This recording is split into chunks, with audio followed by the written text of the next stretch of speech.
Following story is a translated and adapted conversation, recounting supernatural experiences from around the world.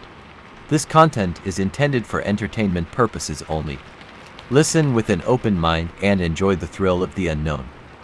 The content in this video is purely for entertainment. Viewer discretion is advised. If you are easily frightened, be prepared some stories might just send chills down your spine. If you're ready, turn off the lights, put on your headphones, and immerse yourself in the world of the unexplained.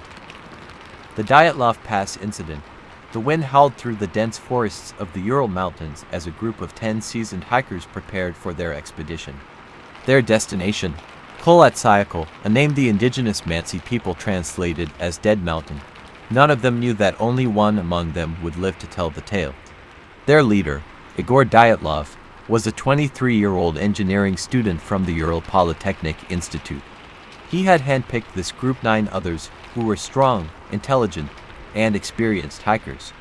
Among them were Zinaida Kolmogorova, Yuri Doroshenko, Rustem Slobodin, and Lyudmila Dubinina, each bringing their own unique skills to the trek. The expedition began on January 27, 1959. Spirits were high as they laughed, took photos, and documented their journey in diaries. The group followed their planned route, trudging through deep snow, setting up camp at night, and sharing stories by the fire. But there was one small change to their original plan. Yuri Yudin, the 10th member, fell ill and was forced to turn back. He would later be the only one left alive. By February 1st, the hikers reached the slopes of Kholat-Syakhl. Dyatlov made the fateful decision to set up camp on the exposed mountainside rather than descend to the forest for shelter. It was a choice they would never have the chance to explain. Their last recorded diary entry was cheerful, describing their progress and the challenges of the journey. But as night fell, something changed. Something unseen, unknown, was lurking in the mountains. Then, silence. The group was never heard from again. Weeks passed. When the hikers failed to return, their families raised alarms. On February 20th, a rescue team was assembled, students, military personnel, and Mansi hunters to scour the mountainside. What they found was beyond anyone's comprehension. First, the tent was discovered, eerily intact but slashed open from the inside. The hikers' belongings were still inside: coats, boots, food all untouched. It was as if they had fled in terror, running into the freezing night without shoes or proper clothing. Footprints led away from the site barefoot in the snow, some showing signs of a hurried, chaotic escape. But the deeper the rescuers searched, the more disturbing the discoveries became. 2 bodies, Doroshenko and Krivonishenko, were found near the edge of the forest, lying by the remains of a fire. Their hands were burned, their faces twisted in agony. It was as if they had tried desperately to keep warm but failed. Further along, Dyatlov himself was found, his hands frozen in a final attempt to crawl back to the tent. Nearby, Rustem Slobodin lay dead with a fractured skull, as if something or someone had struck him with inhuman force. But the real horror was yet to be uncovered. It would be months before the final 4 bodies were found buried beneath 4 meters of snow in a ravine deeper into the forest. The condition of their corpses defied all logic. Lyudmila Dubinina's ribcage had been crushed, shattered as if by an immense, inhuman force. Nikolai Bobrignol's skull was fractured beyond repair. Another hiker was missing his tongue and parts of his face, as if they had been surgically removed. Their injuries were likened to those seen in high-speed car crashes, yet there were no external wounds. The snow around them had high levels of radiation, and their clothes were inexplicably contaminated. What had happened to them in their final moments? What force had driven them from their tent into the freezing darkness, only to meet such horrifying and unnatural ends? No one had an answer. The Soviet investigation ruled their deaths as caused by an unknown compelling force. No signs of avalanche, no animal attacks, no logical explanation. Theories began to swirl. A secret military experiment gone wrong. A cryptid or supernatural force in the mountains, a UFO encounter. Or something even darker, something beyond human understanding. The case was quietly closed, and records were classified. But whispers of the Dyatlov Pass incident continued, growing into one of the greatest unsolved mysteries of all time. What happened that night in February 1959? The answers may still be buried beneath the snow. The wind howled through the Ural Mountains as the investigation into the Dyatlov Pass incident deepened. Soviet authorities had dispatched a search team to locate the missing hikers, and after weeks of treacherous trekking, they finally discovered the group's campsite. What they found sent chills through even the most seasoned investigators. The tent, partially buried in snow, had been slashed open from the inside. It was as if the hikers had fled in a blind panic, escaping into the brutal cold without proper clothing or shoes. Their belongings remained inside untouched, neatly arranged, further deepening the mystery. Footprints in the snow led away from the site, scattered in different directions, some appearing to indicate individuals moving barefoot. As the search expanded, bodies were soon discovered. The first two were found near the remains of a small fire, dressed only in their underwear, their skin showing early signs of frostbite. Their hands were charred, suggesting a desperate attempt to stay warm. But the horror did not end there. 3 more bodies were located along the route back to the tent. Their positions suggested they had been trying to return, but something had stopped them. One body, that of Igor Dyatlov, was found clutching a branch, his face frozen in an expression of fear. The others lay nearby, their injuries puzzling investigators. The final 4 bodies would not be found until months later, buried under thick layers of snow. When they were recovered, the mystery took an even darker turn. Unlike the others, these victims had suffered catastrophic internal injuries, rib cages crushed, skulls fractured as if they had been subjected to forces far beyond human capability. Strangely, no external wounds matched the severity of the internal damage. One of the female hikers, Lyudmila Dubinina, was found with her tongue missing, as well as portions of her lips and eyes. Some speculated scavenging animals were responsible, but others believed something far more sinister had occurred. As investigators pieced together the evidence, strange theories began to surface. Some believed an avalanche was to blame, while others pointed to military testing, secret weapons, or even extraterrestrial interference. But the most disturbing theory suggested that the hikers had encountered something unknown, something that had terrified them so completely that they chose to run into the freezing night rather than face it. With no concrete answers, the case was eventually closed, the cause of death listed as an unknown compelling force. But for those who studied the case, the horror of Dyatlov Pass remained an enigma, a riddle frozen in time beneath the unrelenting Russian winter. The frozen wilderness was eerily silent, the only sound being the occasional whistle of the wind through the jagged peaks of the Ural Mountains.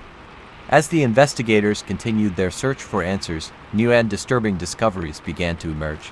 Several meters from the original tent, they found more bodies, half buried in the thick snow. Unlike the first corpses discovered, these showed far more disturbing signs of trauma. One of the victims had suffered a fractured skull, yet there were no signs of an external wound. Another was found with severe chest injuries, comparable to the force of a car crash, yet there was no evidence of an impact from any natural source. Stranger still, one of the bodies was missing its tongue, as if it had been surgically removed.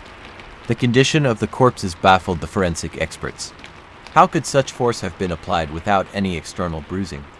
The injuries were not consistent with an avalanche, nor was there any indication of falling debris. The more the investigators uncovered, the deeper the mystery grew.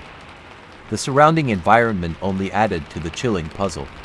The trees near the location had scorch marks, as if exposed to intense heat, yet there were no signs of a fire. Traces of radiation were found on some of the victims' clothing, a discovery that raised even more unsettling questions. What could have caused such anomalies? Had the hikers unknowingly ventured into a forbidden zone? Had they stumbled upon something that was never meant to be seen?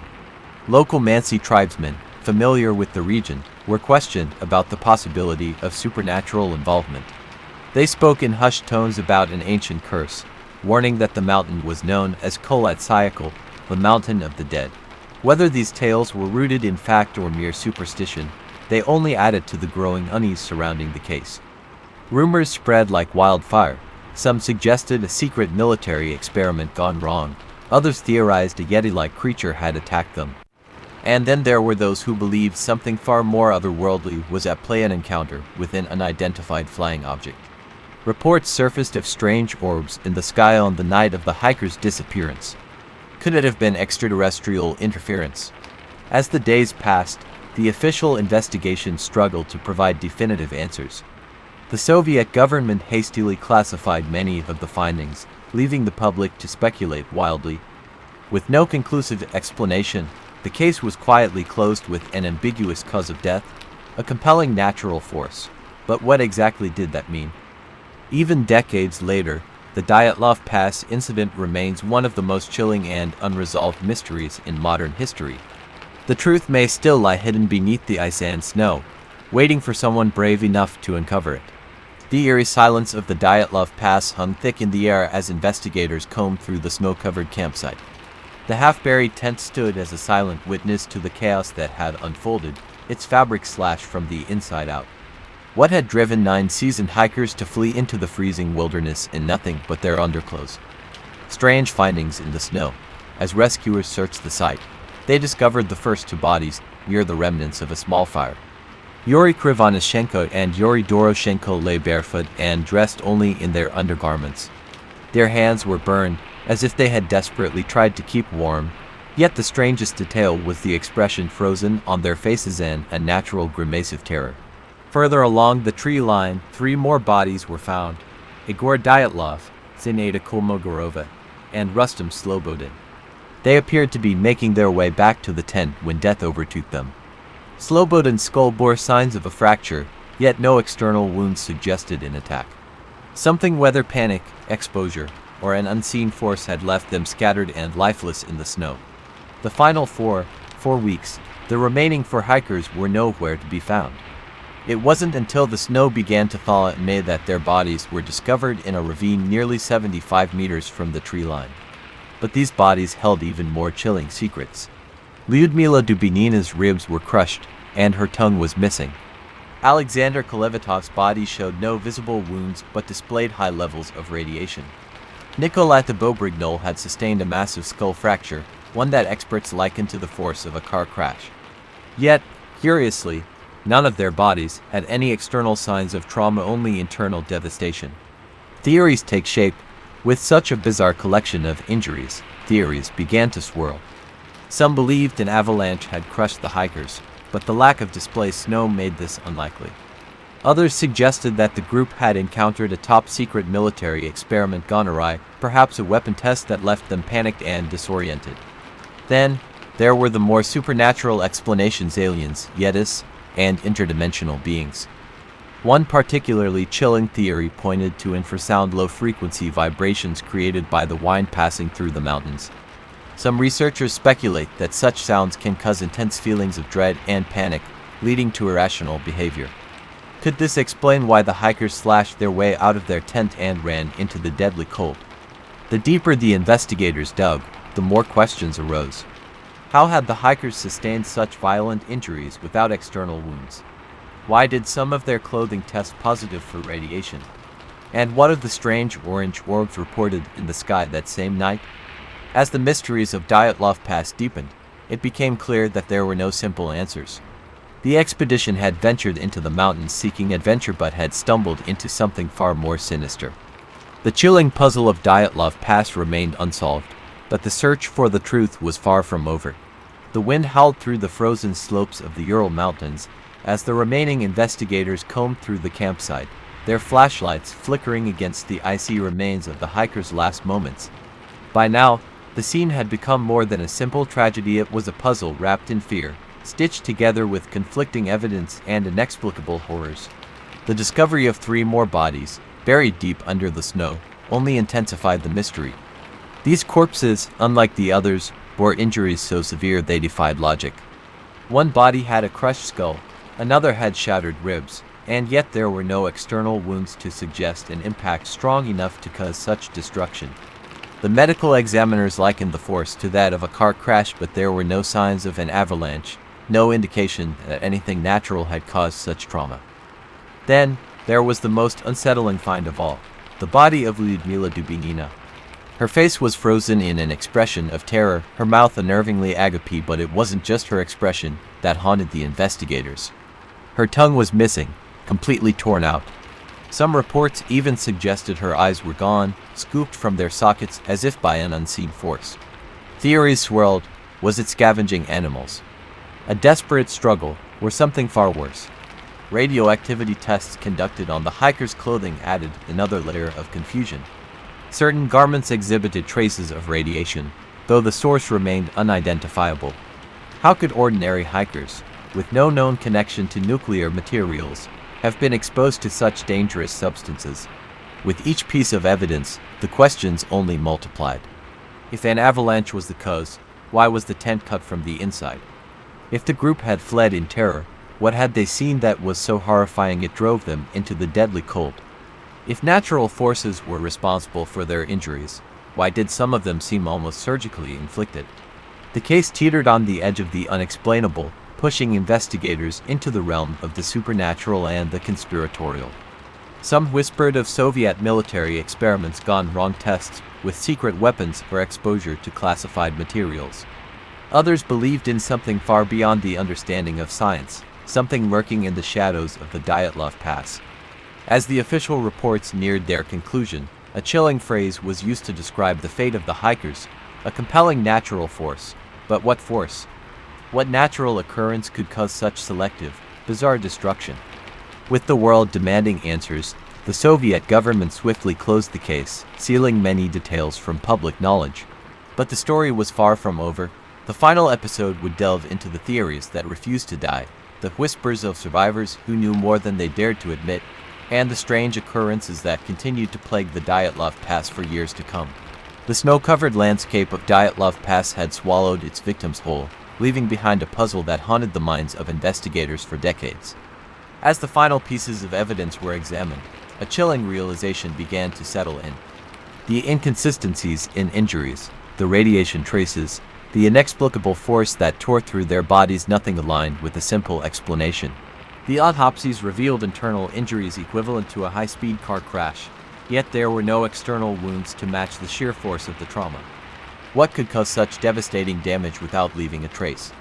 Even more perplexing were the high levels of radiation found on some of the clothing. Had the group stumbled upon a classified Soviet military experiment, or had they encountered something beyond human comprehension? Over the years, countless theories emerged. Some believed that a secret military weapon test had gone awry, sending a shockwave powerful enough to crush bones without leaving marks. Others pointed to a rare weather phenomenon, an infrasonic sound wave capable of inducing extreme panic, leading the hikers to flee into the deadly cold. Yet, among the most unsettling theories was the idea of an otherworldly encounter. Could the bright orange orbs seen in the sky that night have been UFOs? Had the group witnessed something they were never meant to see? The reconstructed timeline suggested that something had terrified the hikers to the point of irrational escape. Barefoot and barely clothed, they rushed into the frigid night, seeking refuge from an unseen force. Some perished from hypothermia, while others met violent, inexplicable ends. Whatever they had encountered in those last moments, it was powerful enough to shatter their bodies and their sanity. Decades later, the mystery remains unsolved.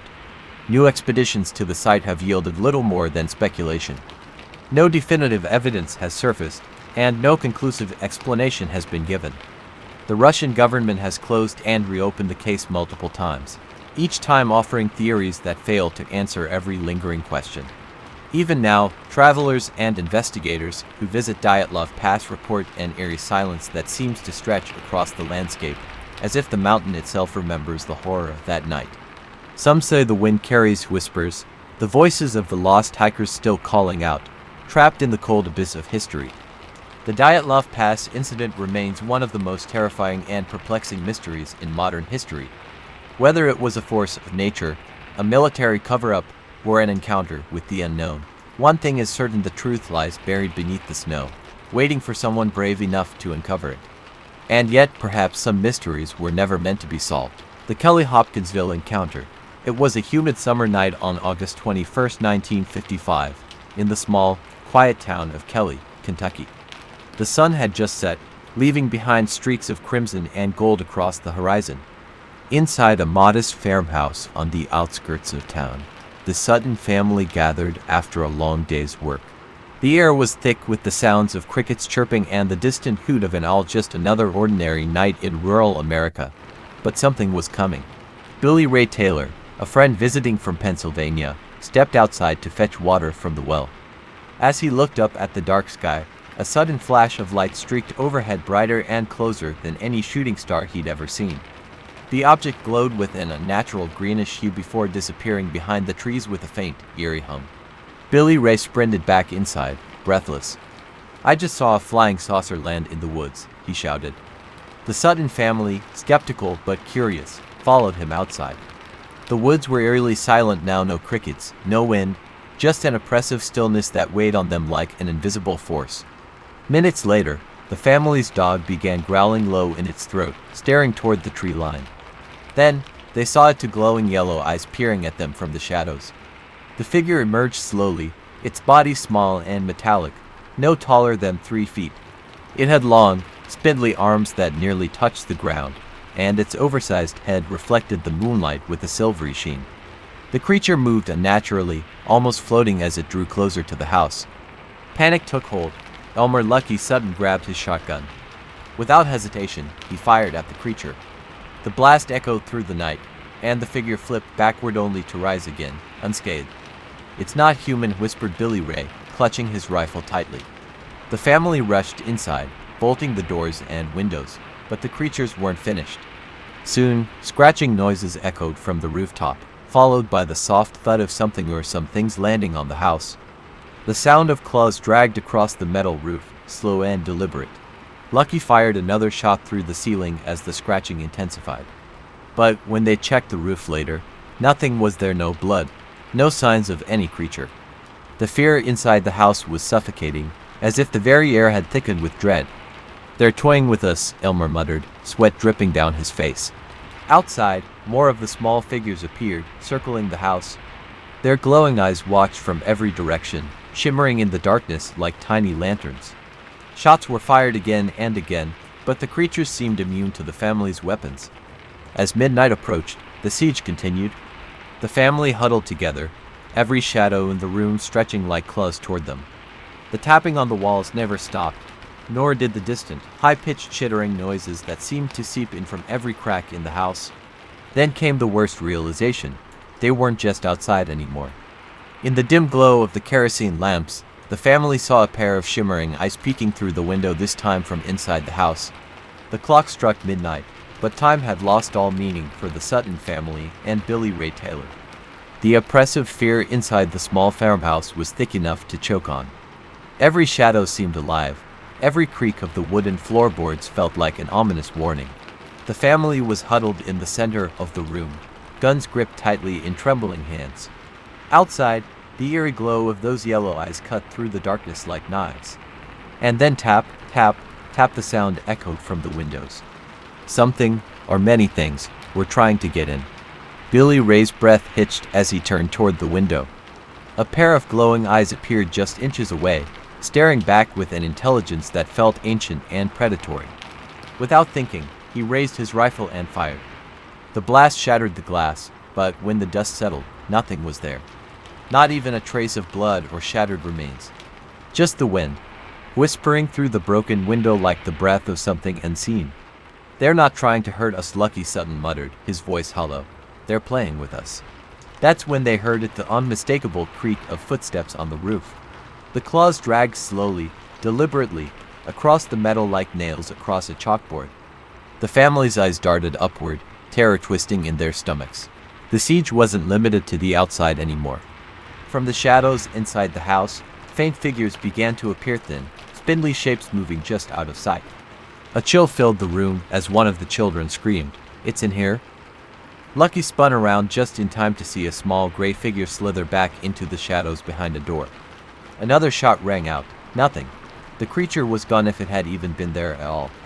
The family quickly barricaded the doors with furniture, desperate to keep whatever was invading their home at bay. But every sound, every movement of the creatures, seemed to be coordinated as if they were toying with the humans, testing their fear like predators stalking their prey. Hours passed, but the harassment didn't stop. The creatures tapped at the windows, clawed at the walls, and danced across the roof. Occasionally, they would see those glowing eyes in the darkness, watching with silent intent. Billy Ray, his voice hoarse from fear and shouting, leaned against the wall and whispered, "We're not getting out of this alive." But Lucky wasn't ready to give up. He loaded another round into his shotgun and stood firm. "We fight until sunrise. They're not taking us." Suddenly, as if in response to some unseen signal, the creatures seemed to retreat. The tapping stopped, and the eerie glow from the woods faded. The silence that followed was just as terrifying as the noise had been. Desperate for help, Lucky and Billy Ray made a break for the truck parked outside, dodging shadows that seemed to stretch toward them. They drove at breakneck speed toward the Hopkinsville police station, their hearts pounding with every mile. When they arrived, the officers initially laughed off the wild story until they saw the fear in the men's eyes and the strange dents in the truck's body. Against better judgment, the police agreed to investigate. When they returned to the farmhouse, the creatures were gone, but the evidence was not. The police found shattered windows, claw marks on the roof, and strange, glowing patches of grass where the creatures had stood. "Something happened here tonight," one officer admitted, his voice barely above a whisper. "But I don't think we'll ever understand what." The family didn't sleep that night. Even with the police watching over the house, they knew deep down, this wasn't over. Dawn finally broke over Hopkinsville, but the terror of the night lingered heavily in the air. The Sutton family's farmhouse, once a simple and peaceful home, was now a crime scene or something far stranger. The police officers, who had spent the night guarding the family, were exhausted and rattled. Though they had seen nothing firsthand, the claw marks on the roof and the metallic dents on the truck told a story that was too real to dismiss. The air still crackled with an energy none of them could explain. "No human did this," one officer murmured, tracing a long gouge along the windowsill. "But if it wasn't human, what the hell was it?" The investigation began in earnest. As the sun climbed higher, state troopers, reporters, and curious neighbors flocked to the Sutton property. Strange evidence was everywhere. Luminescent footprints burned into the grass near the edge of the woods. Metallic residue left on the windows where the creatures had been seen. Scorch marks in a near-perfect circle by the riverbed, as if something huge had landed there. Despite the physical signs, skepticism hung heavy in the air. The authorities struggled to explain away the bizarre findings, dismissing them as hoaxes or natural phenomena. But the Sutton family, Lucky, Billy Ray, and the others knew the truth. "We didn't make this up," Billy Ray told a skeptical reporter, his eyes hollow from lack of sleep. "We shot at those things all night. And they didn't bleed. They just kept coming." The investigation took a darker turn when the family members began to recall missing moments from the night before. There were gaps in their memories, blocks of time that none of them could account for. Billy Ray, in particular, started having vivid flashbacks of bright lights and cold, metallic rooms. His voice trembled as he described seeing a circular chamber with glowing walls, figures the same creatures from the night before surrounding him. A sensation of weightlessness, as if his body had been lifted off the ground. "It wasn't just a sighting," Billy Ray confessed to Lucky in private. "I think they took me." But when the police questioned him about these memories, he clammed up. The fear was too deep, too personal to share with strangers who didn't believe him. As the investigation deepened, neighbors began reporting strange lights over the treetops in the following nights. Some even claimed to hear high-pitched hums, almost like a signal or frequency beyond human understanding.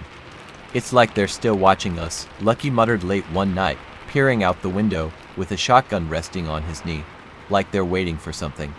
Even the police officers, who had dismissed the family's claims, grew uneasy.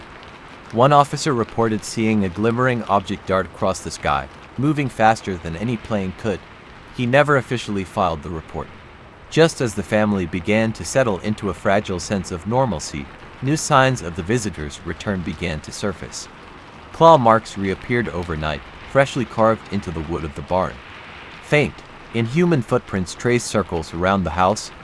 The children woke up screaming, claiming to see glowing eyes watching them through the windows again. The Suttons realized their nightmare wasn't over. The creatures, whatever they were, weren't finished with them yet. "We're not safe here," Billy Ray whispered to Lucky. "We never were." The Sutton family's farmhouse had become a fortress. Every door was locked, every window nailed shut, and every creak of the wooden floor echoed through the thick silence of dread. No one slept soundly anymore. The nights were long, and the shadows outside seemed to grow darker with each passing hour. "They're still out there," Lucky whispered to himself, clutching his shotgun in the dim candlelight. "I can feel it. The terror wasn't just in the house, it was inside them now. Every noise, every flicker of movement outside sent waves of fear through the family, as though those glowing-eyed creatures were just waiting for the right moment to return. 2 days after the initial encounter, a pair of unmarked black cars arrived at the Sutton property. Out stepped men in sharp suits with blank expressions, representatives from Project Blue Book, the U.S. Air Force's official investigation into UFOs. One introduced himself simply as Agent Daniels. His tone was calm, as if this was just another routine case. "We're here to collect information," Daniels said, flipping through a small black notebook. "Nothing you say will leave this investigation," but their questions were unnerving. "Did any of you experience missing time? Were there any strange symbols left behind?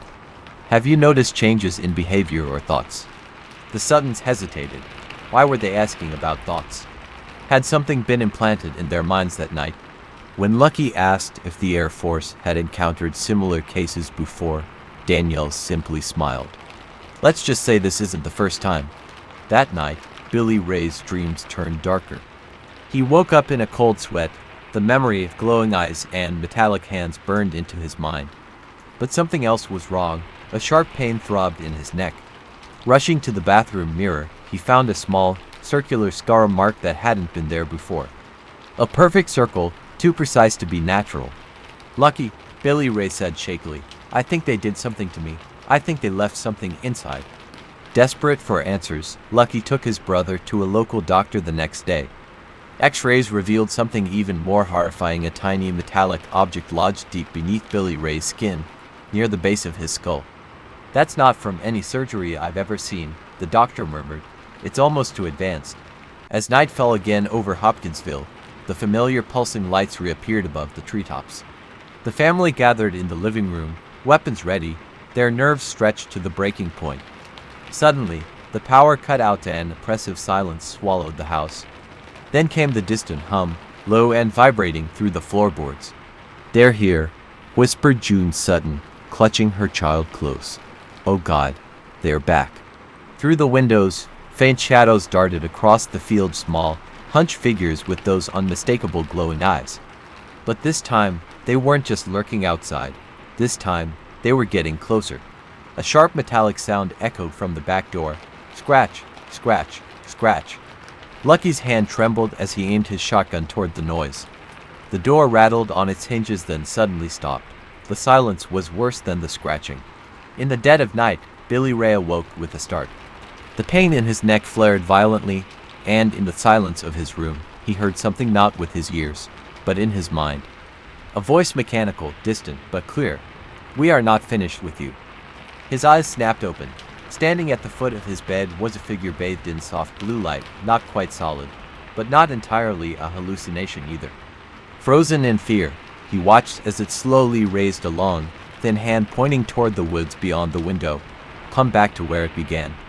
And just as quickly as it had appeared, the figure was gone, leaving behind only the chill of something utterly alien. Word of the Sutton family's experience had spread through the small town of Hopkinsville like wildfire. People whispered about strange lights, shadowy figures, and unmarked government cars seen near the farmhouse. Some believed the family was telling the truth, while others dismissed it as hysteria or a hoax. But those who lived nearby knew better. They had seen the strange lights before. Some even admitted to hearing unearthly sounds late at night. And then there were the missing animals, pets vanishing without a trace, livestock found with strange wounds, as if something had been experimenting on them. The Suttons weren't the only ones being watched. Billy Ray hadn't told anyone about the voice he heard in his head. He tried to ignore it, convincing himself that stress was making him hallucinate. But the voice returned every night, always whispering the same thing: "Come back to where it began." The pain in his neck had worsened, the metallic implant beneath his skin pulsing with a dull, cold ache. It was as if something or someone was trying to control him. Lucky had seen the changes in his brother. Billy Ray's eyes were hollow, his movements restless. He barely slept. It was as if something inside him was waking up. "We need to end this," Lucky said one night, gripping his rifle. "We need to go back to the woods." Armed with shotguns, flashlights, and a growing sense of dread, Lucky, Billy Ray, and a few close friends made their way toward the site of the original encounter. The deeper they walked into the forest, the quieter the world became. Not even the insects made a sound. Then they saw it, a clearing bathed in an eerie silver glow. The trees were scorched in strange patterns, as if they had been burned from the inside out. And in the center of it all, a massive, circular indentation in the ground. It was too perfect to be natural. Something had landed here. Billy Ray suddenly dropped to his knees, gripping his skull as if it were about to split open. His breathing became ragged, his eyes wide with terror. "They're here," he gasped. A low hum vibrated through the clearing. The air became thick, heavy, charged with electricity. Then, without warning, a blinding beam of light shot down from the sky. The men shielded their eyes as the air crackled with energy. Shapes moved within the light, indistinct at first, then becoming clearer, tall, slender figures with glowing eyes. They weren't small, goblin-like creatures this time. These were something else, something worse. Billy Ray's body tensed unnaturally. His arms jerked at his sides, as if unseen forces were pulling him upward. "No, you can't have him," Lucky roared, firing his shotgun into the light. The blast echoed through the trees, but it did nothing. The figures didn't even flinch. Billy Ray screamed as he was lifted off the ground, his body convulsing in midair. The last thing the men saw before the light swallowed him whole, his eyes turning completely black. Billy Ray was gone. The light had swallowed him whole, leaving only a faint, shimmering residue where he had stood. The woods were silent, heavy with an unnatural stillness. Lucky and the others stood frozen, their weapons useless against something beyond human comprehension. "We have to go," someone shouted, but Lucky didn't move. His hands trembled around his shotgun, his eyes locked on the spot where Billy Ray had disappeared. His brother, his blood was gone. Then, just as suddenly as it had come, the light blinked out of existence, and the night was dark once more. The group ran. They didn't stop until they reached the Sutton farmhouse. When they burst through the door, breathless and wild-eyed, the rest of the family looked at them in horror. Something was different. The men were pale, drenched in sweat, their faces twisted in fear. Lucky grabbed the phone, intending to call the police, but the line was dead. The air inside the house was charged, the same as in the woods. "They're still here," one of the men whispered. "I can feel it." Then, before anyone could react, a knock at the door. Slow, methodical, unnatural. Knock, knock, knock. No one moved. Knock, knock, knock. Lucky gripped his shotgun, stepping forward. He placed his hand on the doorknob, heart pounding so hard it felt like it would burst out of his chest. With one deep breath, he yanked the door open. Nothing. Only the vast, empty darkness of the Kentucky night, and then, footsteps on the roof. The sound was faint at first, a soft shuffling. Then it became louder, faster, and inhuman skittering. Something was crawling over the house, moving unnaturally fast. They never left, Lucky realized. They've been watching us this whole time. The knocking resumed, this time at every window. The walls trembled as if something enormous was pressing against them. The family huddled together, guns pointed at every entrance, and then the whispering began. It didn't come from outside. It came from inside their heads. "You have something of ours." Lucky's vision blurred. His head throbbed, his ears filled with a low, droning hum. A sharp pain shot through his skull. He dropped his shotgun, clutching his temples. "Give him back." Then, just as suddenly, everything stopped. The noise, the shaking, the knocking. The house fell into absolute silence, and the front door, which had been bolted shut, now stood wide open. Something stood in the doorway. It was Billy Ray, or what used to be Billy Ray. His eyes were completely black, his skin unnaturally pale. He didn't blink, didn't breathe, he just stood there, motionless.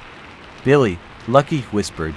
His brother tilted his head slightly, as if hearing something they couldn't. Then, in a distorted, echoing voice, he spoke. "It's not over." The lights in the house flickered. The walls trembled again. And then he was gone, vanished, as if he had never been there. The next morning, military personnel flooded the area. Men in unmarked black suits arrived, questioning the Suttons, taking notes, and confiscating anything they deemed classified. No records, no explanations, only a stern warning. You didn't see anything. The story was buried, Officially, the government dismissed it as overactive imaginations and mass hysteria. But the Suttons knew the truth. And they weren't the only ones, because ever since that night, people in Hopkinsville still see strange lights in the sky. Still hear the knocking at their doors, and sometimes, just sometimes, they see a figure standing at the edge of the woods, a man with black, empty eyes. If you enjoyed today's story, don't forget to like, share, and subscribe to our channel, Mystical Tales, so you won't miss out on more eerie and thrilling tales in the future. Thanks for watching, and see you next time.